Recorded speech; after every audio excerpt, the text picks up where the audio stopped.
নমস্কাৰ বন্ধু বান্ধৱীসকল, মই আজি পিঠা বনাবলৈ ওলাইছোঁ। এয়া মই পিঠাগুড়ি লৈছোঁ, তাতে তিল দিছোঁ, নিমখ পানীৰে গুলি কৰি লৈছোঁ।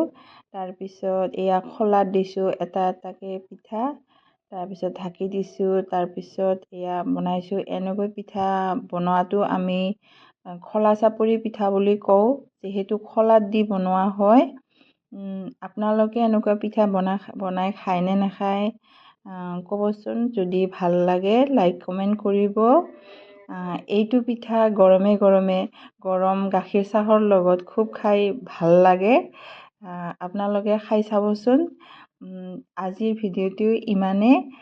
যদি ভাল লাগে লাইক কমেণ্ট কৰিব। সকলোৱে ভালে থাকক, সুস্থ থাকক। আজিলৈ ইমানতে এৰিলোঁ। অন্য এটা ভিডিঅ'ত আকৌ লগ পাম।